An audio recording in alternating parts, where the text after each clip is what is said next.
The festive lights on the Christmas tree twinkled, but they couldn't warm the coldness that had settled over the dinner table. My brother Ethan was laughing with our father, completely oblivious to the storm brewing inside me. My husband, Mark, kept shooting me a nervous look, a silent plea to keep the peace. But the words were already on the tip of my tongue, sharp and unforgiving. The roast turkey sat untouched between us, a symbol of a family that was supposed to be whole, but was so clearly fractured. "Dad," I started, my voice cutting through the cheerful chatter. "We need to talk about the business." My father, Richard, a man whose life was built on hard work and sacrifice, looked at me with a tired smile. "Not tonight, honey. It's Christmas." "It has to be tonight," I insisted, my eyes fixed on Ethan. He finally stopped laughing, his easygoing expression replaced with confusion. "You're selling your part of the company to me, aren't you, Dad?" My father's smile vanished. "What are you talking about, Clara?" "I know you've been talking to a potential buyer for your shares," I said, a bitter triumph in my voice. "And I know you were going to split the money between us. I'm telling you, Dad, I'm buying you out. I'm taking over." Silence fell over the table, heavy and suffocating. Ethan's face hardened. "Clara, what's wrong with you? This is insane." I leaned forward, my hands gripping the edge of the table. "What's wrong with me? What's wrong with you, Ethan? You've never cared about this business. You've spent your life traveling, painting, living like a bohemian. You've never put in the hours, the sweat, the dedication that I have. I am the one who built this company with Dad. I am the one who deserves it." Tears welled in Ethan's eyes, but he held them back. "I'm not a villain, Clara. I just have different passions." "Passions that don't make money," I spat. "Passions that won't keep this company afloat. This is my legacy, Ethan, not yours. You're not getting a penny of inheritance." My father pushed his chair back, his face a mask of disappointment. "Clara, that's enough. I can't believe you're saying this." Mark finally spoke, his voice low and pleading. "Clara, please. Let's just talk about this later." But I was too far gone. "I'm taking over, Dad," I repeated, my voice now a whisper of steel. "And if you don't agree, I'll find another way to make sure Ethan never sees a cent." The coldness in my father's eyes was a mirror of my own. He knew I meant every word. He also knew that his control over the company was now a negotiation, not a given. The once joyful Christmas dinner had become a battleground, and I had just fired the first shot. The war for my inheritance had begun. If you've enjoyed this first part of Clara's story, don't forget to subscribe to the channel for more. The aftermath of Christmas dinner was a silence more brutal than any argument. My father had gone to his study, and Ethan had left without saying goodbye. The house, once filled with the warmth of a family gathering, now felt like an empty tomb. Mark tried to comfort me, but I pushed him away. His sympathy felt like an accusation. "You took it too far, Clara," he said, his voice quiet. "You hurt them." "I did what I had to do," I snapped, my focus already on the next steps. "This is business, not a popularity contest. My father and I built this company from nothing. He gave me a seat at the table, and I'm not going to let Ethan's passions destroy it." The following days were a blur of intense meetings with lawyers. I was determined to find a legal loophole, a way to secure my position without my father's full cooperation. We scoured the company's bylaws, the family trust, every document we could find. The city of Boston, usually a place of familiarity and comfort, now felt like a backdrop to my relentless pursuit. The bitter winter wind mirrored the cold determination in my heart. The gray skies and icy streets were the perfect setting for my ruthless ambition. My father called me a few times, but I refused to answer. I knew what he would say. That family was more important than money, that I was ruining everything. But I couldn't see it that way. I saw a man who was ready to give away his life's work to a son who didn't deserve it, while I, his dedicated partner, was being sidelined. My lawyer, a sharp, no-nonsense woman named Elaine, found the crack I was looking for.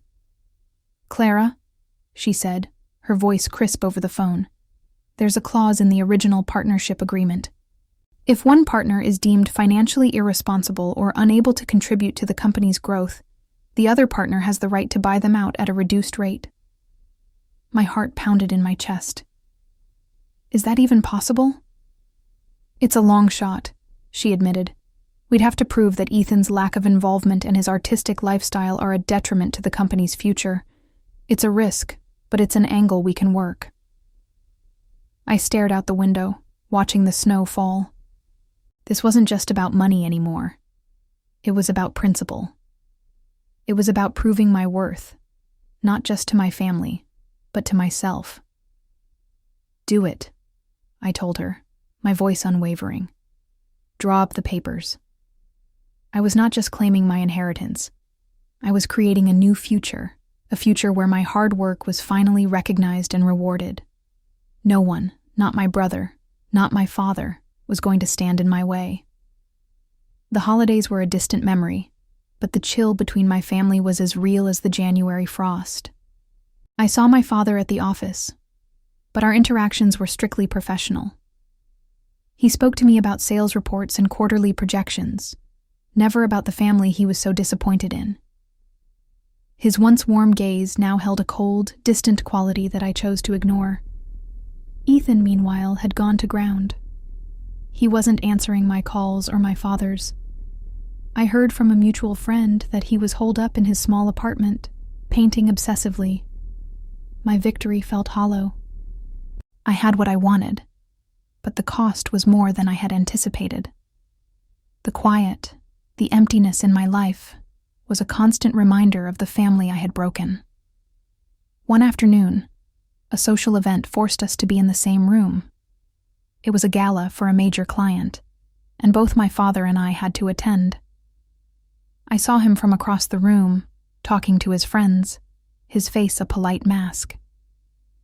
He didn't acknowledge my presence. I felt a pang of something that resembled regret, but I quickly dismissed it. This was all part of the plan. Suddenly, a commotion broke out near the entrance. Ethan stood there, looking disheveled and out of place in his old jacket and paint-stained shoes. He wasn't invited, and security was trying to escort him out. He looked at me, his eyes full of hurt and betrayal. "Clara," he yelled, his voice echoing through the opulent ballroom. "Is this what you wanted? For me to be a pariah? To be kicked out like a dog?" The crowd turned to stare. My face flushed with embarrassment, a hot, angry burn. My father rushed over to him, trying to calm him down, but Ethan wouldn't be silenced. "I didn't deserve this," he said, tears finally falling freely down his face. "I never asked for anything. All I wanted was your love, and you took everything from me." He pointed a shaky finger at me, his voice cracking with emotion. "You can have the company, Clara. You can have the money. I just hope you can live with what you've done." With that, he turned and left, leaving a stunned silence in his wake. My father's face was a mixture of shame and sorrow. He didn't say a word to me. He just walked over to me, picked up his coat, and left. The silence was deafening. Everyone's eyes were on me. I had achieved my goal, but in that moment, standing alone in the middle of a beautiful, expensive room, I had never felt poorer in my life. The price of my inheritance had just become painfully clear. The morning after the gala was a blur of cold, sharp sunlight and the taste of bitter coffee.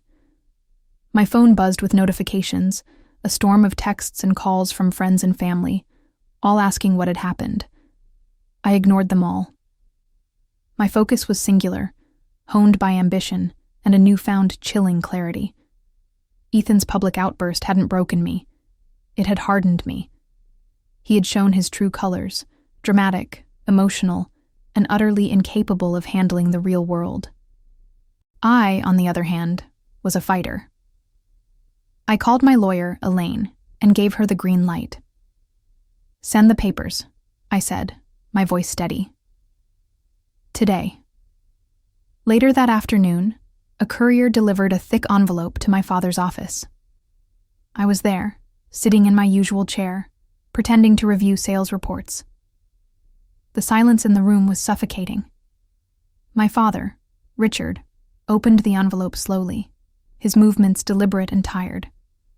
His glasses slipped down his nose as he read the first page, then the second. The color drained from his face, and his jaw went slack. "Clara." "What is this?" he whispered, his voice barely audible. "It's an official notice," I said, my heart a hammer against my ribs. "Under the partnership agreement, I'm exercising my right to buy out your shares. It's a reduced rate, considering Ethan's lack of contribution. It's all legal, Dad." He looked at me, a deep, wounded sadness in his eyes that was far worse than any anger. "You would do this? To your own family? To me?" "You left me no choice," I lied, the words tasting like ash. "You were going to hand over half of this company to someone who couldn't care less about it. I built this with you. I saved it from bankruptcy more than once. This is my company, my legacy. It's not just a company, Clara. It's a family," he said, his voice now rising with a grief that felt like a physical blow. "I was trying to be fair, trying to give both of my children a future." "You weren't being fair," I retorted, the old resentment bubbling up. "You were putting his useless life ahead of my hard work." He shook his head, looking away from me, his gaze fixed on the Boston skyline outside his window.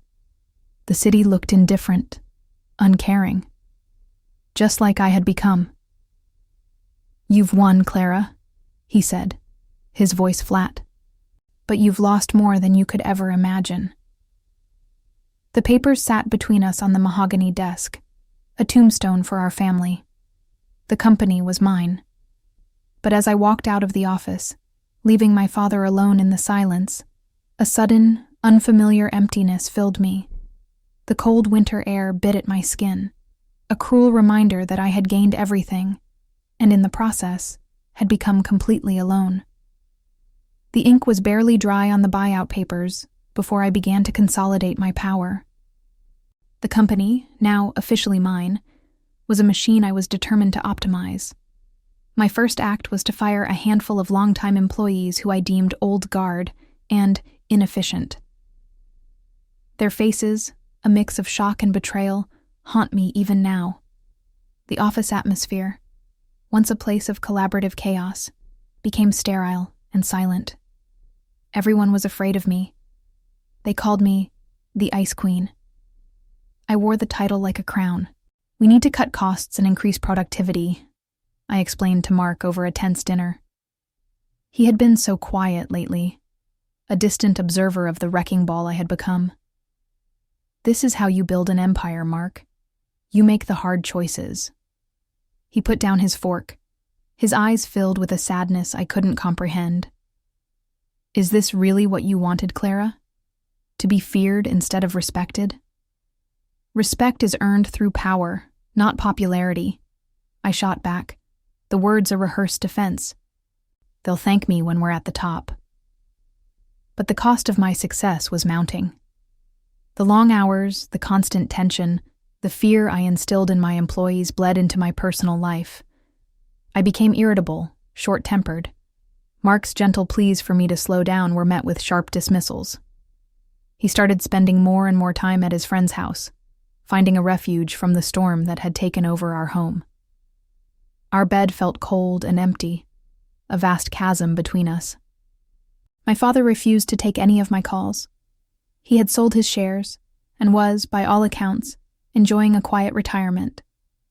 My brother Ethan had moved on entirely. I saw an online post about his upcoming art show in a local gallery.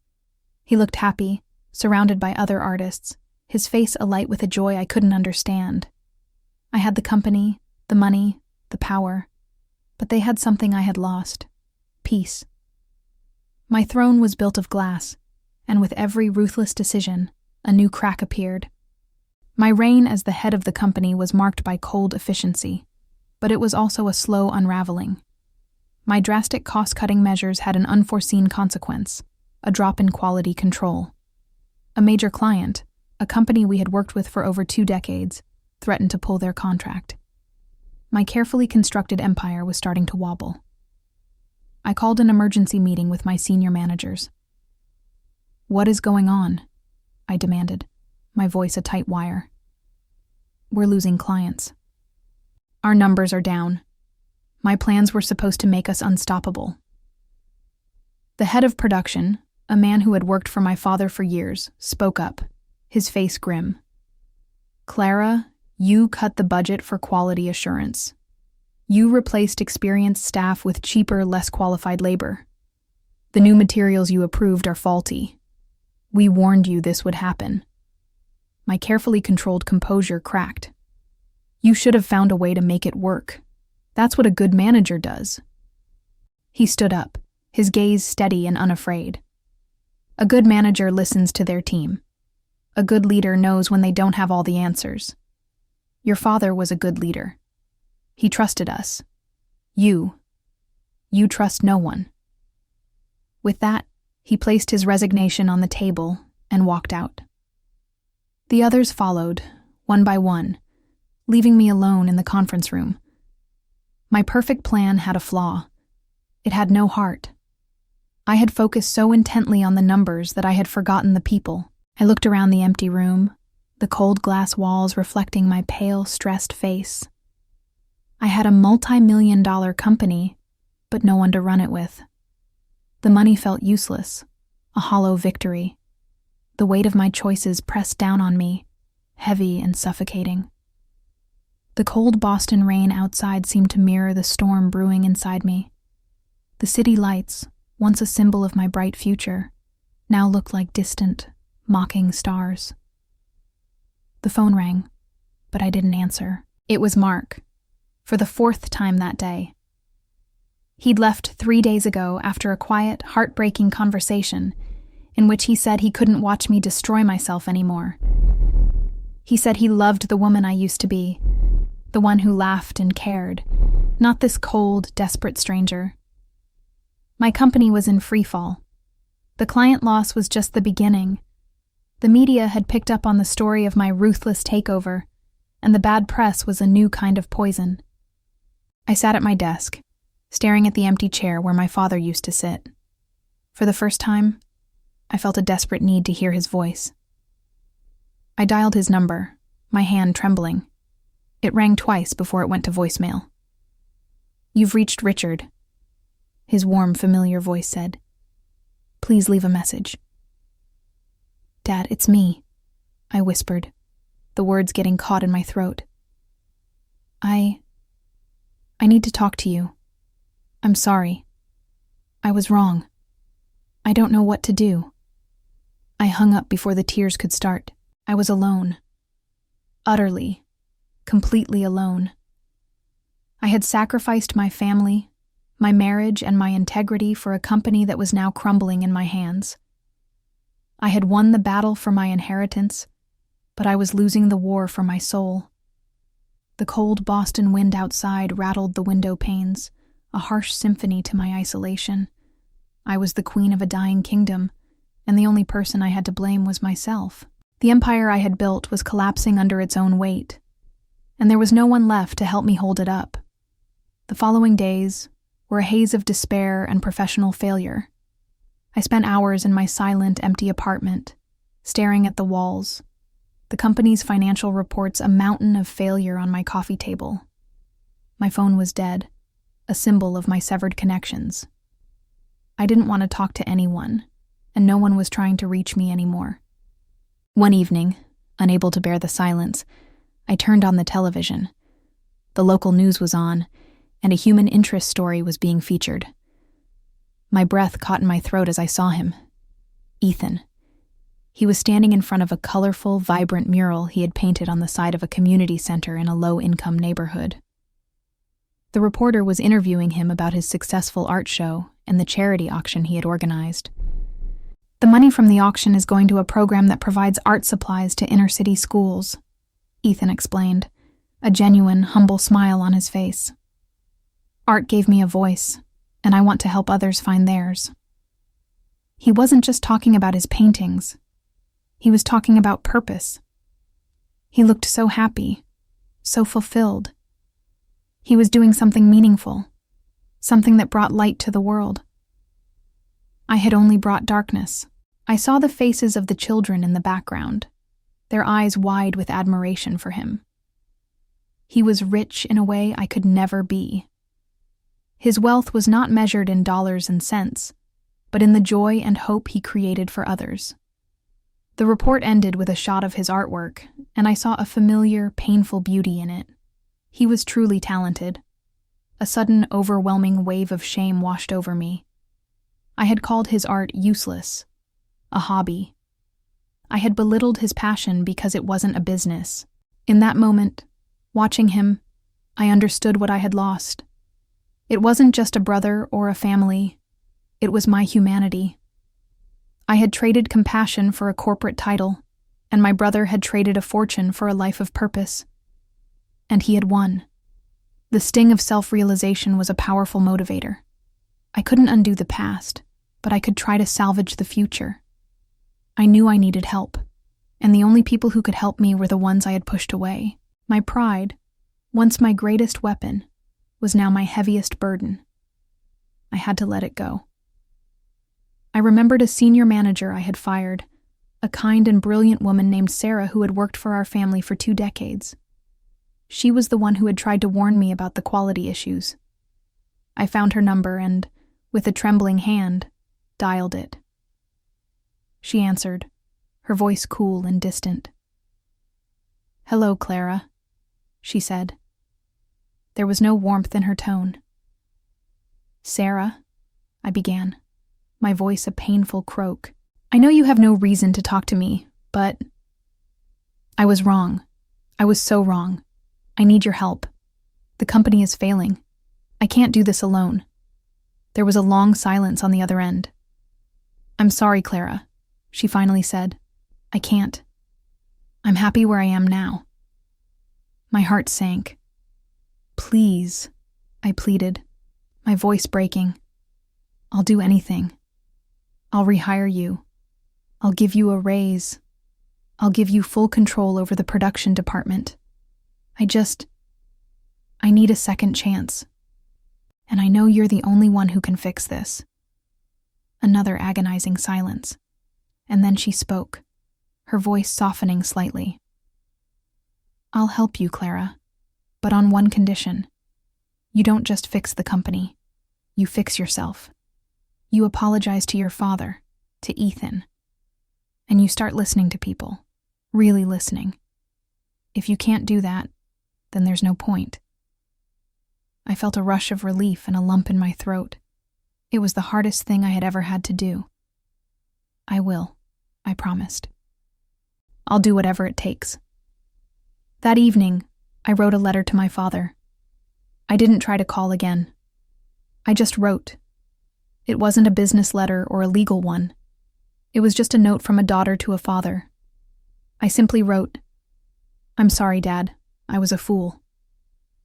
I left it for him at the security desk of his building, hoping he would find it. It was the first step on a long, arduous road back to being human. Sarah returned, bringing with her a sense of calm and competence I had long forgotten. Under her guidance, we began the painful process of repairing the company's reputation. We rehired some of the best employees I had fired and made a sincere public apology to our clients. It was humbling, but it was working. The numbers slowly started to stabilize, a sign of hope. But the true work was yet to come. My father called me the day after he received my note. "Clara," he said, his voice hesitant. "Let's meet. At the house." He was there with Ethan. The living room, once the scene of my greatest triumph, now held the promise of a difficult reckoning. I sat on the sofa, my hands clasped tightly, my heart pounding. Dad, Ethan, I began, my voice shaking. I have no excuse for what I did. I was selfish, and I was cruel. I was so afraid of being left behind that I tore this family apart. I'm sorry. For everything. My father's eyes, once so cold, held a flicker of the old warmth. Ethan sat quietly, his gaze steady and unreadable. I don't expect you to forgive me overnight, I continued, a new, fragile kind of courage filling me. But I've learned something. I've learned that the company isn't what matters most. It's the people. I've realized that the greatest inheritance you gave me wasn't money. It was a family. I looked from my father to my brother, tears finally streaming down my face. I'm not going to give the company back, but I want to build a new one, a different kind of company. I want to build it with you, with your values, Dad, and with Ethan's creativity. We can be a team again.